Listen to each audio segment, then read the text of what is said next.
moving on, the next area to discuss is super indoor air quality. And this might be one of the best parts of passive homes, is this indoor air quality. So the first question most folks ask me when we start talking about how airtight a passive house is, they go, hey Mark, if the envelope is that tight, how the heck do occupants breathe?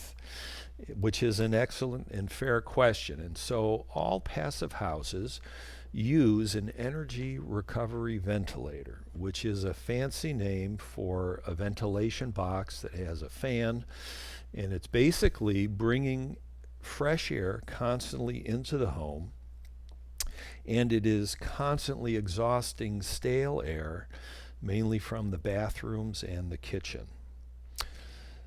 So in the Lakeside Net Zero Passive House, the item number one on the left is a energy recovery ventilator. It's actually a conditioning energy recovery ventilator. It's an upgraded model that actually can heat and cool air, besides just bringing in fresh air and filtering it.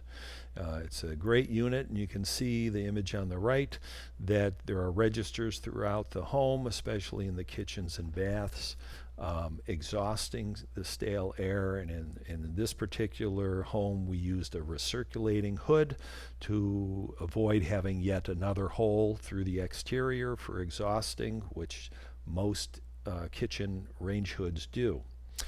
Now in the Lakeside Net Zero home, we went a step further and we put an exhaust register in the laundry room, which helps for the time you want to hang dry garments.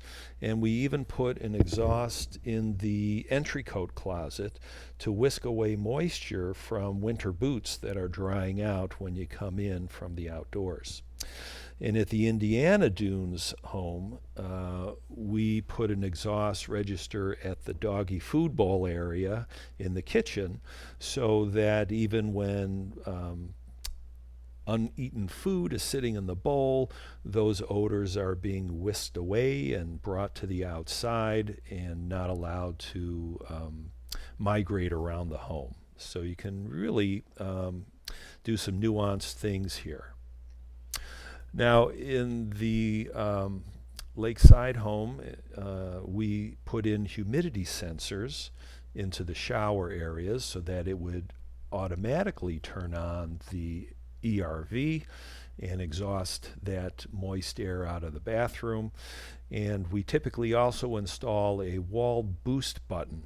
So it acts as a timer. You hit the boost button, it turns on the ERV to run at double speed to help take that steam out of there, and after so many minutes it will turn itself off. So again, hands-free operation, set it and forget it.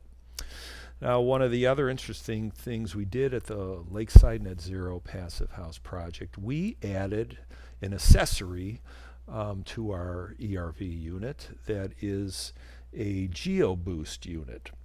So it's a heat exchanger which works similar to your car radiator.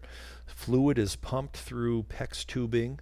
The liquid gets preheated or pre-cooled by the available free ground temperature outside, and it comes back to that geo-boost unit and is exchanged with the incoming fresh air. So it's pre-conditioning the outdoor air, which is great in the winter and great in the summer. And we ran a PEX tube around the footing of the house before we backfilled.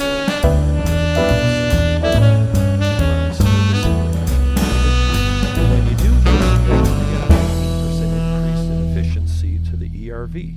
So it was a great win.